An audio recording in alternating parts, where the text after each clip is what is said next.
படைத்தவன் சொல்லிவிட்டான் வாழ்வை தந்தது சோதனைக்கு என்றதற்கு பிறகு இடையில் உள்ளவர்கள் எதை சொன்னாலும் அது போய்தானே.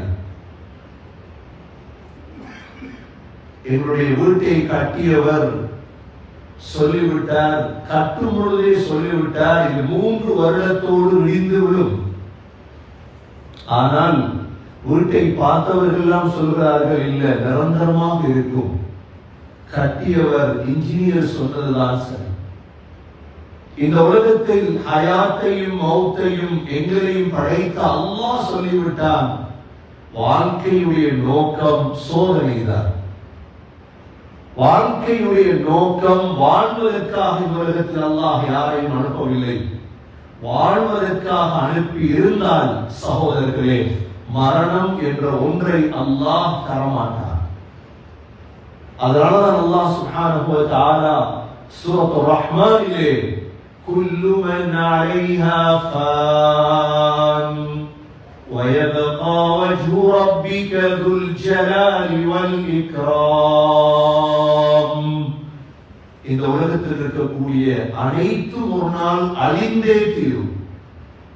ஆனால் அழியாத, முடியாத, மரணிக்காத ஒரே ஒருவன் அல்லாஹ் மாத்திரம்தான். அல்லாஹ்வுக்கு மரணம் கிடையாது. மற்ற எல்லாவற்றுக்கும் குல்லு ஷைஇன் ஹாலிகுன் இல்லா வஜ்ஹா, அல்லாஹ்வை தவிர மற்ற அனைத்துக்கும் மரணம் இருக்கின்றது. என்னிமிக்க சகோதர சகோதரிகளே, இந்த மவுத் வாழ்க்கையின் மிக முக்கியமான ஒரு கட்டம். வாழ்வு எவ்வாறு பிறப்பு எங்களுடைய ஒரு அத்தியாயமோ, இதே போன்று மரணம் எங்களுடைய ஒரு சரித்திரமாக மாற வேண்டும். அதற்கிடையில் தான் சாதிப்பதை சகோதரர்களை சாதித்துக் கொள்ள வேண்டும். இந்த மௌத்தை விட்டும் யாரும் விரண்டோட முடியாது.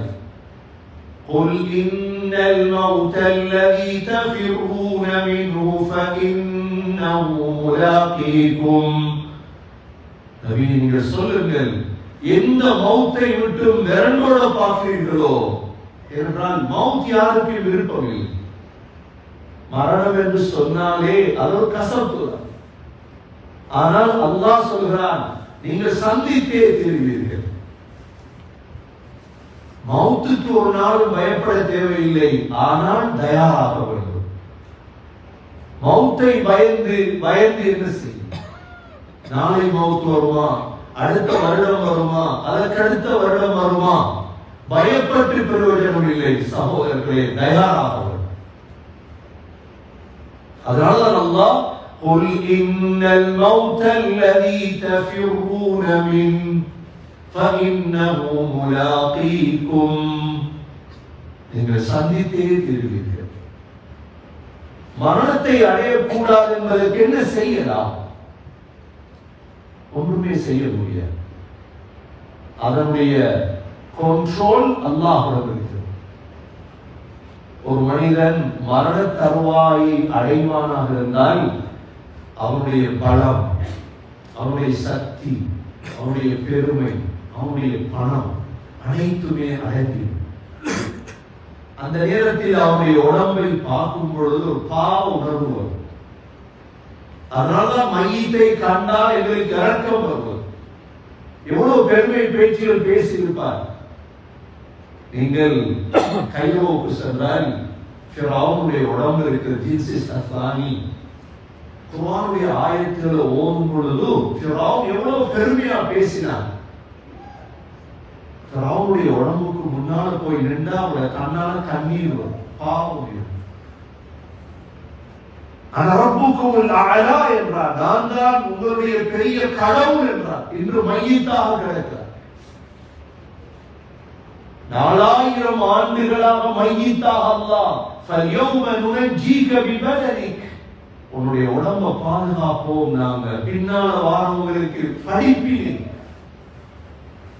ஆகவே சகோதரர்களே, மரணம் என்பது வாழ்க்கையில் ஒரு கட்டம். அந்த மரணத்தை சிந்தித்து வாழக்கூடியவன் தான் முஃமின், முஸ்லிம்.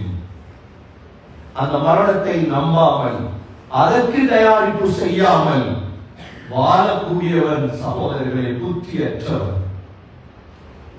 சொன்னார்கள் ஸல்லல்லாஹு அலைஹி வஸல்லம், அல் கைஸ் புத்திசாலியார் மன் தான நஃப்ஸஹு வ அமில லிமா பஅதல் மௌத். மரணத்துக்கு பின்னால் ஒரு வாழ்க்கை இருக்குதே என்று நினைத்து வாழ்கிறானே, இவன் தான் புத்திசாலி. மக்களோடு பழகும் பொழுதும், இபாதத்துகளிலும், ஈமானிலும், இஹ்லாஸிலும், முஆமலாத், முஆஷராத், அஹ்லாக் அனைத்திலும் எனக்கு ஒரு மரணம் இருக்கிறது. குல்லு நஃப்ஸின் ذائقத்துல் மௌத் وإنما توفون أجوركم إلى الله فمن زحزح عن النار وأدخل الجنة فقد فاز وما الحياة الدنيا إلا متاع الغرور. ஒவ்வொரு ஆத்மாவும் மரணத்தை ருசித்தே ஆகும்.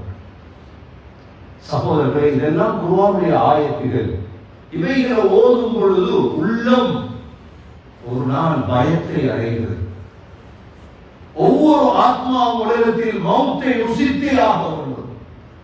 ஆதம் அலைஹிஸ்ஸலாம் 1000 வருடம் உலகத்தில் வாழ்ந்தார்கள். 1000 வருடங்கள். தனது மகன் ஷீத் அலைஹிஸ்ஸலாத்தை பார்த்து சொன்னார்கள், மகன் பழம் சாப்பிட விருப்பமாக இருக்கிறது.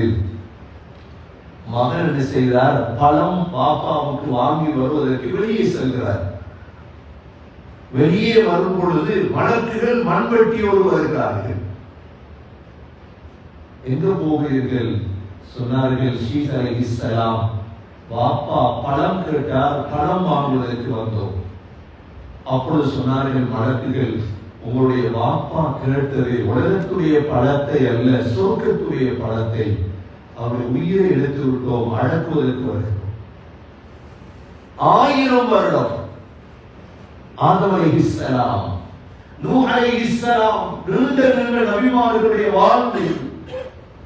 நூஹ் அலைஹிஸ்ஸலாம் தன் கடைசி காலத்தை அடைந்த பொழுது மகனை கூப்பிட்டு வசிய செய்தார்கள்.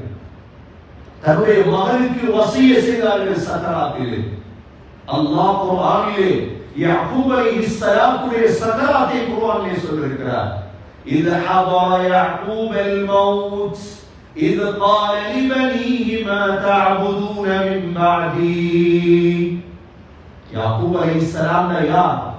இஸ்ராயீல் இருக்கிறேன் என்று இஸ்ரவேலர்கள் இருக்கிறார்களே, எந்த யாக்கூப் அலைஹிஸ்ஸலாமுடைய பெயரை வைத்து பலஸ்தீனுக்குள் ஒரு ஊரை உருவாக்க வேண்டும் திட்டமிட்டார்களோ, அந்த யாக்கூப் அலைஹிஸ்ஸலாமுடைய 12 பிள்ளைகள்.